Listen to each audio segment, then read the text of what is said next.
The big news on May 20th, 2025, folks, was quite a shocker, really. The United Kingdom government suddenly announced it was hitting the pause button, and rather firmly at that. Yes, they decided to suspend the ongoing new free trade negotiations with Israel, just like that. This wasn't some minor hiccup in discussions, understand. It was a full stop, a proper, declared halt to proceedings. These talks, which had been progressing, were aimed at forging a much stronger economic partnership between the two countries, a deal that would have significantly boosted trade, making things a whole lot easier for businesses on both sides, or so the plan went. But now, all of that is very much up in the air, and it's a rather large spanner thrown into the works, wouldn't you say, for what was supposed to be a fairly straightforward economic agreement.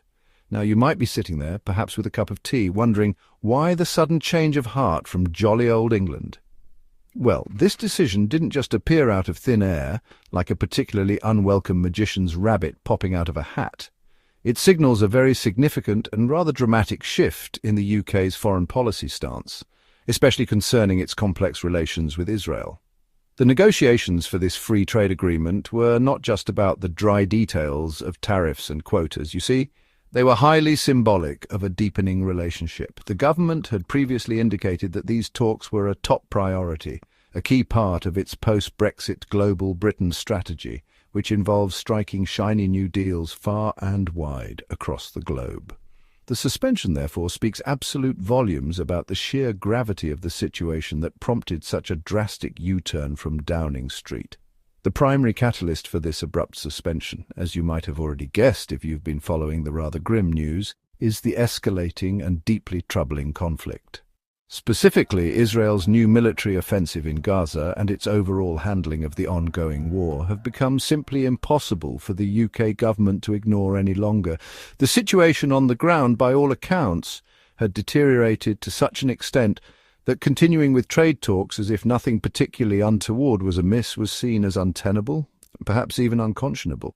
Proceeding with business as usual while such devastating events unfolded would have sent a completely wrong and damaging message, not just to the international community but also to the British public, many of whom are increasingly and vocally concerned about the severe humanitarian impact of the prolonged conflict. So this suspension is not merely some bureaucratic procedural delay, not a case of we'll get back to it later.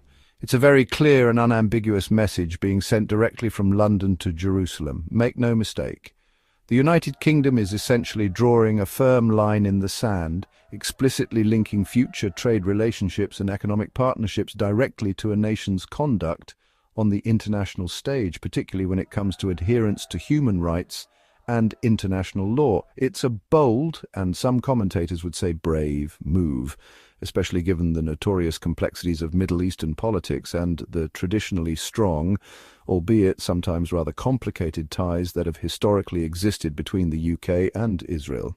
This decisive action sets a significant precedent, indicating that potential economic benefits will not outweigh severe geopolitical and humanitarian concerns for the current UK administration. Let's dive a bit deeper into the why behind this rather dramatic trade talk termination, shall we?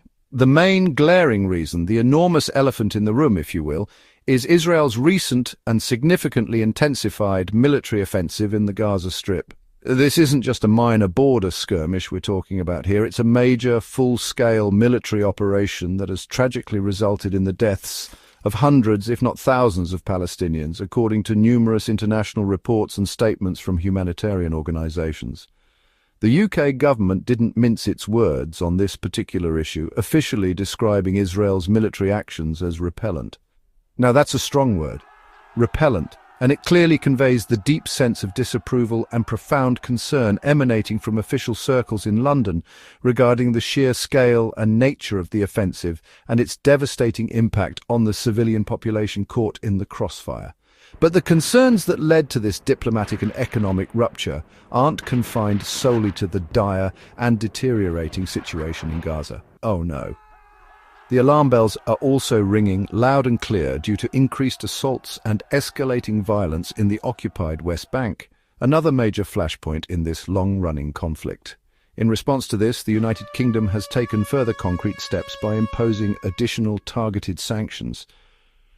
These aren't just symbolic wrist slaps, they target illegal Israeli settlements in the West Bank, specifically aiming at 3 individuals, 2 illegal settler outposts, and 2 organizations that are accused of actively supporting or perpetrating violence against Palestinian communities. This latest round of sanctions follows earlier similar measures imposed in 2024, clearly showing a pattern of increasing UK pressure against settler expansion and associated violence, which it officially deems a serious obstacle to any lasting peace.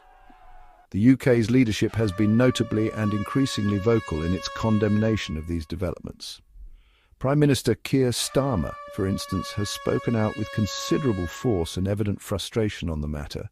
He publicly stated that the immense suffering endured by children in Gaza, who are disproportionately affected by the conflict, is utterly intolerable, a sentiment that undoubtedly resonates with many people across the globe watching the tragic scenes unfold. He didn't stop there. He also reiterated his persistent and urgent call for an immediate and lasting ceasefire to halt the bloodshed.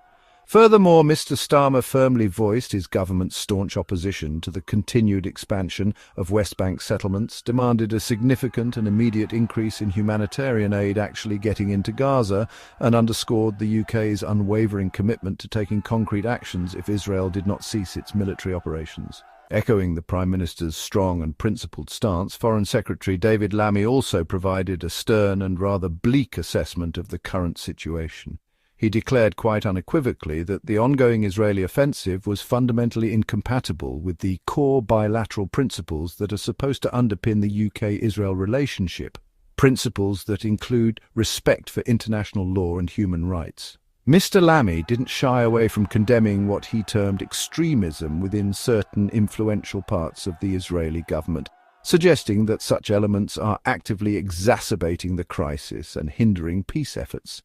He emphatically stressed the urgent and critical need for the Israeli government to halt its aggressive actions immediately, warning that their failure to do so not only further endangers Palestinian communities, but also critically undermines the already fading prospects for a viable two-state solution, and he specifically and repeatedly called for an end to the crippling blockade on Gaza.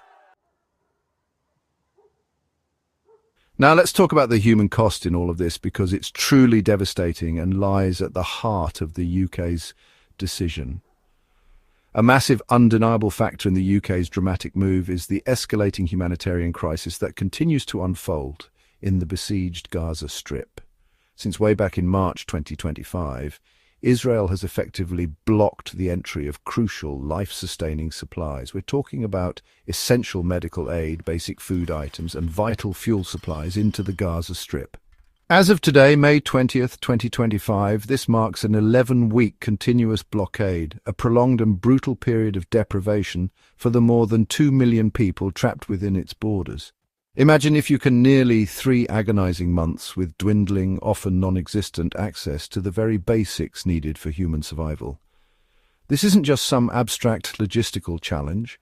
It's a desperate life-and-death situation for countless individuals, creating an environment of utter desperation and despair.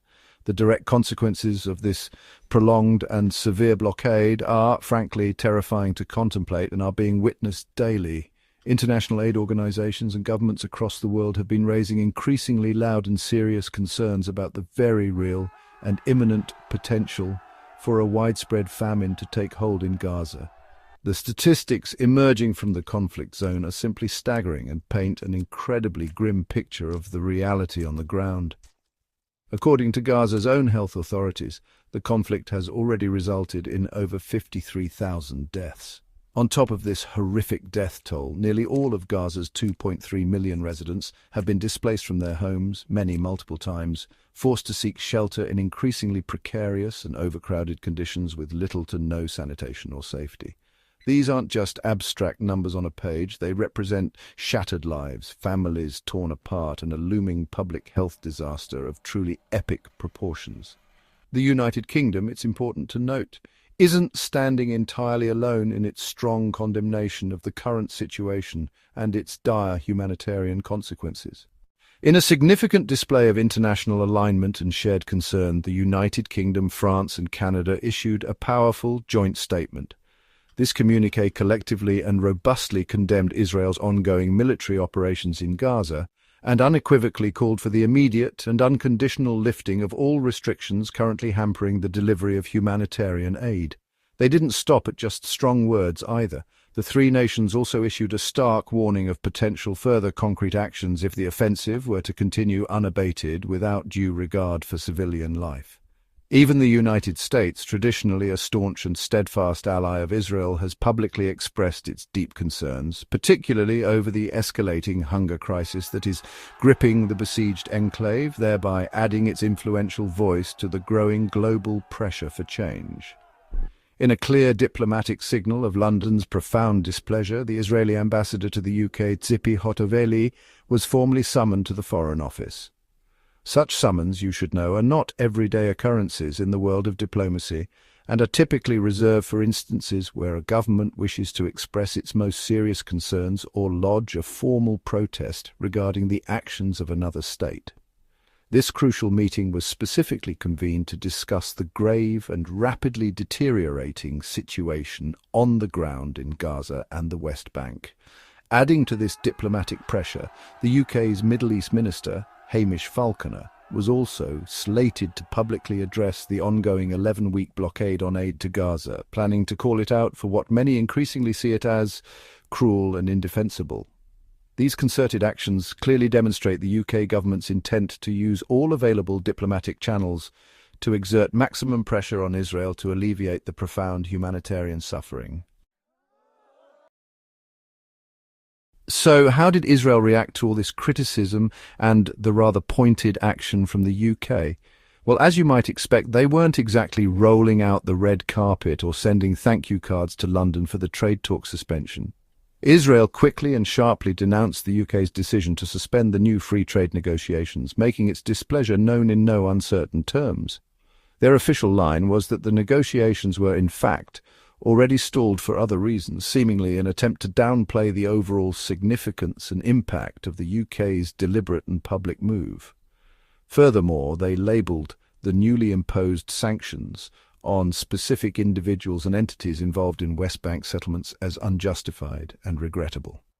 This immediate and robustly defensive reaction clearly highlights the deep and growing disagreement between the two governments and signals that Israel is not prepared to passively accept the UK's criticisms or its resulting actions without a fight, metaphorically speaking, of course. Standing firm and defiant in the face of mounting international criticism, Israeli Prime Minister Benjamin Netanyahu robustly defended his country's military actions in Gaza and elsewhere. He framed the ongoing conflict in stark, almost Manichaean terms, choosing to describe it as a necessary and unavoidable war of civilization over barbarism, a choice of words that leaves little room for nuance or compromise. This kind of rhetoric strongly suggests very little appetite for a reassessment of current tactics or strategy from his government's perspective, despite the global outcry. Mr. Netanyahu didn't stop there. He vowed unequivocally to continue the military operations until Israel achieves what he termed total victory. Such a resolute and unyielding stance indicates that, despite the UK's significant actions and the growing chorus of international pressure, there is unfortunately unlikely to be any immediate or substantial change in Israeli policy or its overall approach to the conflict in Gaza in the near future. The fallout from this entire episode, from the suspension of trade talks to the imposition of sanctions and the heated rhetoric, is bound to have serious and potentially long-lasting implications for the broader relationship between the United Kingdom and Israel.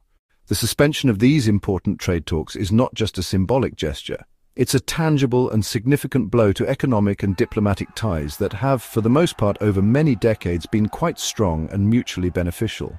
This unprecedented step by a major Western power like the UK could very well pave the way for further diplomatic distancing or even more stringent economic measures from other nations if the situation on the ground doesn't see marked improvement.